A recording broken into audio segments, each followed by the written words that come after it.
All right, it's this right here. Let me know when y'all can see that.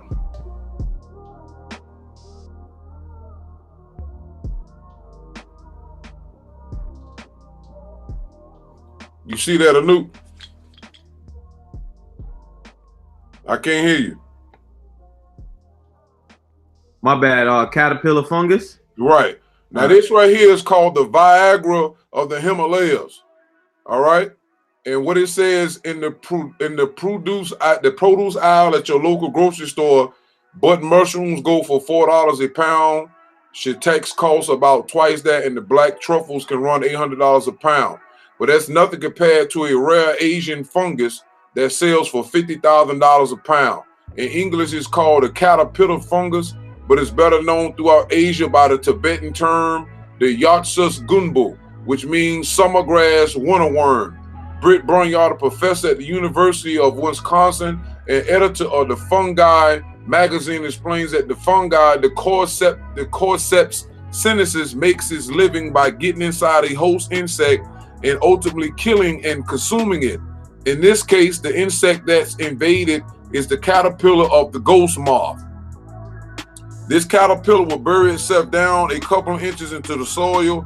Meanwhile, it doesn't know it, but the fungus is digesting it from within, and then in the spring, this tissue erupts out of the head. It may sound gross, but he says this pinky-sized mummified caterpillar is the most expensive fungi in the world. The price doesn't compare to other fungi. The price compares to things like gold and platinum and diamonds. So what makes it so pricey? Well, it's also known as the Viagra of the Himalayas. An aphrodisiac, maybe a status symbol for sure. The Yatsa Gunbu was mentioned as far back as the 15th century Tibetan medicine text titled as the ocean of aphrodisiac qualities. These days, that reputation has made it a status symbol. Daniel Winkler, who's written extensively about the fungus and gives mushrooming tours of Tibet, says the price in China has jumped by a factor of 10 over the past decades. Okay, so when you go into it deeper and deeper, the Tibetan monks and tantric sects are also connected as well. Okay, so Anoop touched on that earlier. We can go into another place right here. Give you a little bit more history on it.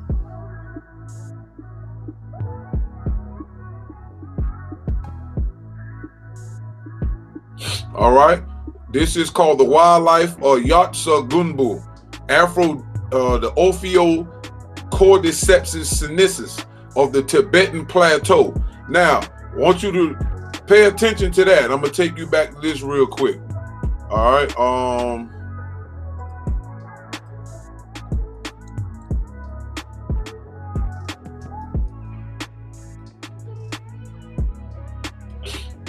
this is another clue that Afro Uno gave us. He said, listen to reason. Among the moon god Sin, Mercury Hermes, who is the legendary messenger of the gods. Let me see, okay. And interchangeable with the serpent god Set, also shown by his attributes. The Caduceus plotted with the earth god Dagon, Poseidon, Sobek, and the underworld god Pluto, Dis, or Osiris, indeed, to make Caucasian man. The moon god Sin, same as the god Mercury, symbolizing the Caduceus and represented by members of the Mongolian race, persuaded Eve the nuns to do or indeed use Spanish fly, Carthage's aphrodisiac, see that? Potent sex stimulants. And it says Sin is the ancient name of the moon god connected to Caucasian Jews by Sinai. And this is what the Afro Uno was alluding to, because this is the mount of sin. And if you look at the word right here, you can see it in this medical term, synesis. You see that, Anu? Yeah, I see it. All right. And this is the mountain right here. The Tibetan plateau is where the fungus grows in the mountain, because the Jews also was using the same thing as well, but this later on. All right, so let's read a little bit. It said the beginning of the Yatsa Gumba tale lie enshrouded by the mist of time in Tibet's giant snow mountains. It is unclear if it was already thought to be as powerful medicinal over 1,000 years ago, though on the internet cordyceps merchants allege several thousand years. Okay, see, 7,000 years ago take us right back to the Adam and Eve, and even 1,000 years before that incident took place. All right, it says of history and proclaimed Tibetan yak herders observing bulls becoming hornier after browsing on Yatsa Gunba. Yak mating season takes place at the end of summer, and the cordyceps fruiting starts in early spring. However, such details do not derail a potent sales pitch. Anyway, some Tibetan medical scholars claim to recognize Yatsa Gunbu, the Tibetan appellation for the insect fungus complex under the name Tesarion, in the famous Gyu Z composed 8th to the 11th century, a name that was later used for medicinal snow frog. Alpine frog shape shifting to summer worms seems a stretch, but nothing seems impossible at high elevation where Yatsa Gunbu thrives, and thin air can affect the observer's clarity of thinking. We're talking elevation between 3,000 miles to 5,000 miles, though it grows mostly prolifically between 4,000 and 4,500 meters, which is 13,000 to 15,000 feet, just around above the tree line. So this is some of the things how it looks. It's fruit, and this is what it is. This is some of the plants that they were using to add into the food, which I'm gonna give you a better view of it. All right, so we got that part down. All right, let's see if we can find that, the territory. We'll get to that in a second. All right, now Anu had already broke down what is called the Paka Makra, the Paka Makara. Pamchamkara. Okay, Pamchamkara. All right, thanks. Commonly known as the 5 M's. And this is what they was using. The 5 M's consciously anti-Vedic in that they intentionally violate Vedic prohibitions. Food, libations, and sex are the basic ingredients of tantric rituals. And all of these are deliberately contradictory with Hindu Vedic standards. So what does a good tantric ritual entail? Let's go through the list. M1, Madhya. The first M goes to wine, which is called Madhya. Another word for wine in Sanskrit is Surah. And this is funny because that's what they call the chapters in the Quran, Surah. The ancient Sanskrit thing, huh? I'm laughing. Oh, okay. Surah Sundari translates to song, wine, and women, and has mythological import. Demons known as the Asuras were called so because they didn't get to drink the wine of eternal life, hence a meaning not Surah, meaning to drink. Wine is the first central sacrament for tantric rituals. Again, do the research, Tibetan tantric sex 6,000 years ago, and you're gonna run into this. So I'm just tying this in. All right, M2 is mamsa. The eating of animals is taboo in Hindu culture, while animal sacrifice is ritually depicted in the Vedas. It's not a custom common to most Hindus. This might have been a result of Jain and Buddhist influence, which, overwhelmingly promoted non-vitals. Whatever the root cause, most Hindus don't eat meat. And you can see with these 5, I'm sorry to cut you off, with these 5 M's, this is what's taking place today. We have followed the way of what helped to create the race that we see today. These are the exact same things that we practice. Right. Like for instance, that wine just alludes to alcohol. Basically. That that M2, the eating of the animals, basically alludes to all the meat that we eat today. It's causing a destruction in our structure because this is not our way of life. We're following these tantric rituals without even knowing that we're following the tantric rituals. We drink way too much. We eat too much meat. But you're gonna continue explaining the rest of them, so you could get right. And like you said, that's basically every restaurant, every party, every holiday, and the sex part comes in just off of doing business. Which, if people do a basic definition search on commerce, one of the definition of commerce is sex. So that's business. All right. So we go to the next one. Eating of red meat is the second of the M. Since the Caucasian came from the Hindu, he's carrying on their ways in a deceptive manner, and people are now equal standing that. That's all they're doing. They know exactly what they're doing and why they designed their culture this way. M3, the Matsya. If we're going to ritually eat red meat, why spare the fish? Matsya has this mythic significance in that he is the first of the 10 avatars of the Hindu deity Vishnu. He came to us as an aquatic savior. Are we eating God flesh? Is this Tionakato, literally flesh of God? This is what the Christians do. They eat the flesh of Jesus. It's the same thing. It's the same thing. They drink wine and eat flesh, which they say is the bread. They say Jesus' first miracle was with wine, and he broke bread and made fish. It's all Hinduism. Yeah, it's tantric rituals. That's what this is. It's all tantric rituals. All right. For better or worse, the eating of the fish is the third of the tantric rituals. Luckily, I know several good sushi restaurants, which is tricky in the Midwest of America. M4, mudra. Of all the tantric terms that I struggle with, this is the hardest. This term could mean parched grain. It could also mean a physical hand gesture. And again, there's a thing in the I think in the New Testament where Jesus give a parable about grain and wheat and all this old stuff like that. Hand signs like Spock's gesture from Star Trek, which comes out of the Orthodox Jewish tradition, seem to be a part of our collective human ritual. The Hebrew origins of the Vulcan hand sign of Spock by Mo, History of the Brotherhood, Meaning of Symbols. In my last article on hand signs called The Illuminati Hand Sign of the Pyramid, I explained that the hand sign we often see many modern entertainers such as Jay-Z and his wife Beyonce make with both hands in the shape of a triangle is actually derived from the Hebrew Kohanim tribe of Levi, who are also known as the Levites. The priests perform what is called the Nisiat Kapiim, or the priestly blessing, that accompanies the prayer service. The Levites use two hands with the thumbs touching and fingers paired and split and extended outwards for the shin gesture, forming the latter shin, an emblem for Shaddai Almighty, which can be seen in the images above and below.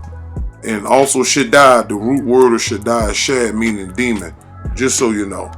This ancient hand sign of the Levites was made famous in modern times during the 60s through 70s when the TV cult classic Star Trek with one of the lead Jewish actors, Leonard Nimoy, who played the pointed ear, half human and half Vulcan named Spock.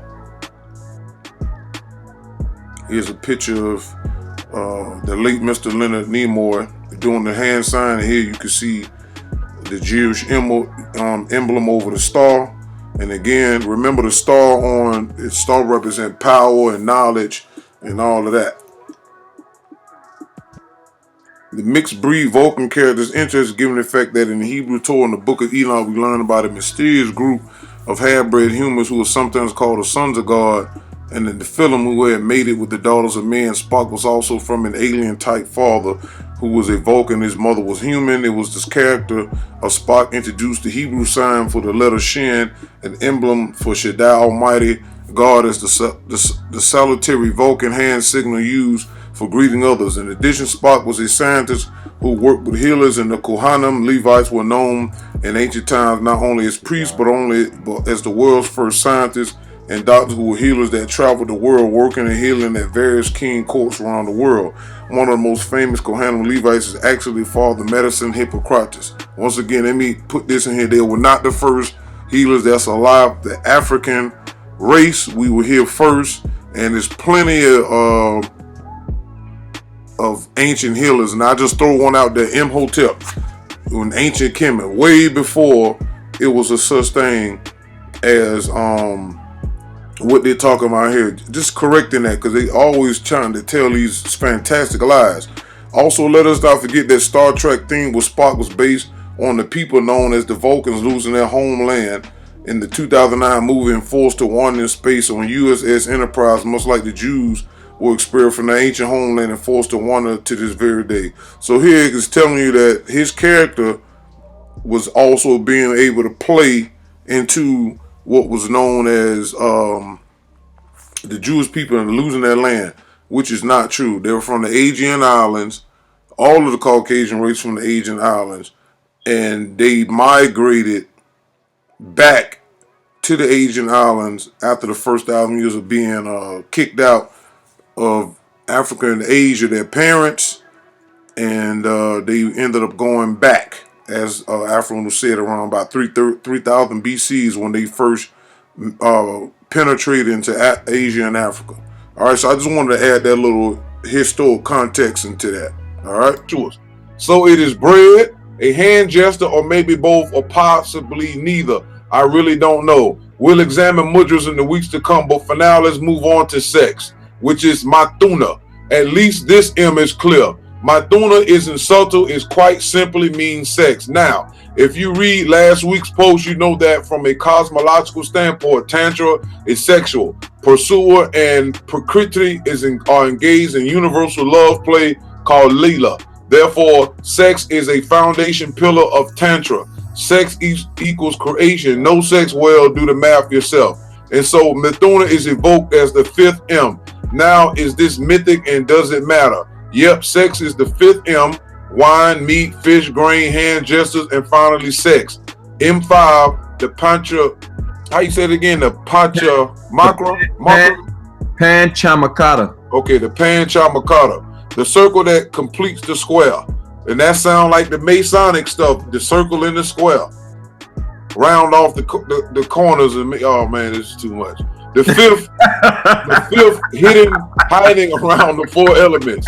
Sexy sex, and some more sex. So therefore, again, all y'all got to do, and look at this is here, Mythcraft. Look at the top. That's too much, man. That's too much. Right, see that? The 5 M's of Tantra.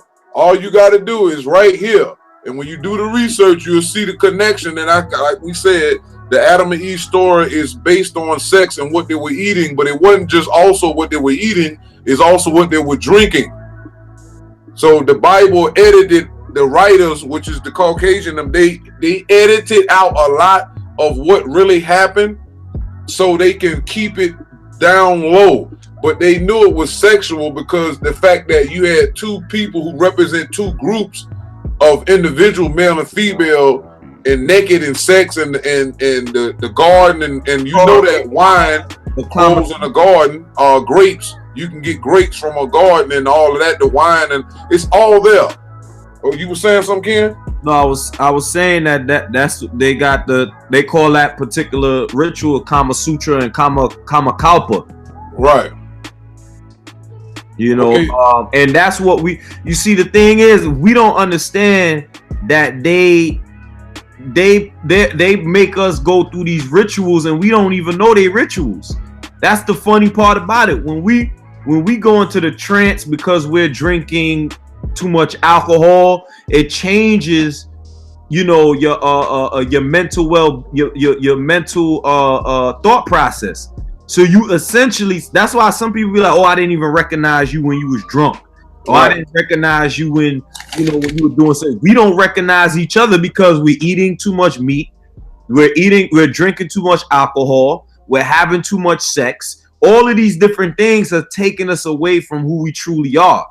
And this is just a ritual that's taking place, that's causing us to deviate from who we are as Black people. So we're actually changing genetically because of all these negative actions, and we don't see it. But just our ancient ancestors knew when the Caucasian was born, that meant that we were changing genetically. That the time has come where where the fall of humanity took place, when the Caucasian was born. That's why when our ancient ancestor went to the temples of Ptah, he realized that these new people were already on the temples. You understand what I'm saying? Mm-hmm. The Caucasian was already there, so that confirmed it, that this new race of people were coming. And they were coming because of this diet, because of the breaking of the laws of the sex, and because of the genetic structure being changed. And our ancestors knew that way before, actually our ancestors of old knew it before the ancestors of the ones that were roughly 6,000 years ago. So it's a lot more that goes into it, but go ahead, Ken. Yeah, so I want people to also, this is another thing too, when you get into the nature books and see how Afro mentioned Mongolians and all that stuff, this is just this here, the Tibetan plateau is the actual Mount Sinai. Okay, not to be confused with the Mount Sinai Peninsula of Egypt, called Mount Horeb to the Jews and Christians, or Jabal Musa to the Muslims. This is the mountain of sin, because that's what they call that herb, Senesis, or the mountain of sin. That's what they calling it now. But this, again, a lot of words from old, they just rework them to a better type of situation to fit the time that they're in. So these names that these scientists and doctors and all these people, a lot of these people are in secret orders and Masons and all that, so they code up a lot of stuff. So this is the Mount Sin that the Mongolians or the Tibetan monks, and that's another thing too y'all need to understand. But this just give you proof that the Tibetans are Mongolians, right along with the Japanese and the Chinese and the Koreans. All of them are part of that same family. But also I had something, what was that? Let me go back right here. If y'all look this up, this is an article written by somebody who was sexually manipulated and sexually abused by some of the high-ranking Tibetan monks. So what y'all need to equal stand is that the Tibetan monks are a different version of the Catholic priests. The Catholic priests molest little boys, but these Tibetan monks, they vow celibacy, but then they break back down into sex after a certain amount of time. And let me try to find a part where they was using some of that Tibetan monk pimp game on this person. They got pimped by the foolishness, because that's what y'all got to understand. All these people that's claiming they priests are the most filthiest, because they both, first of all, they're going against the natural urges of a human being, which is to have sex. And so to go against that at this point, how they was doing it, it always it's a lot of sexual abuse. And if you look into it, you'll see that. All right, let me see. All right, this is about a female right here. So what happened was, having become a Buddhist in her native Scotland in the hippie 60s, she traveled to India where she became a nun. She spent 10 years in a Tibetan monastery and penetrated more deeply than any other Westerner into the faith's esoteric hierarchy. Eventually, she became personal translator to the guru, as during the 70s, he traveled through Europe and America. It was after that she said that he requested I become his sexual consort and take part in secret activities with him.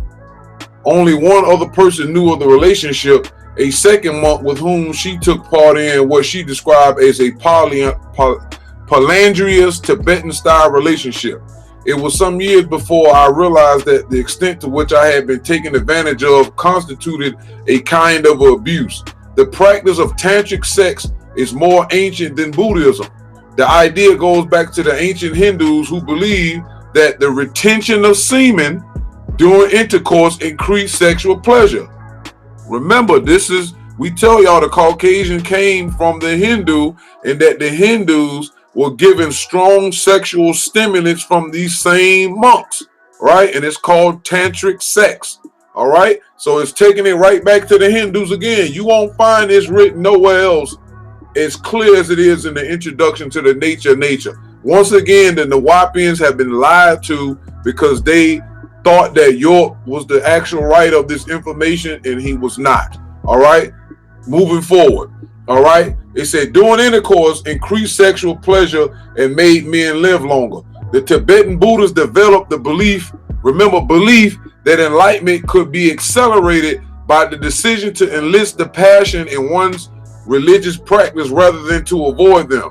The strategy is considered extremely risky, yet so efficacious that it could lead to enlightenment in one lifetime.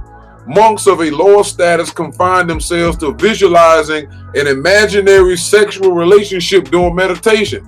This is what all these people like the Dalai Lama walking around here with these robes on and saying Buddha bless you and all this old foolishness.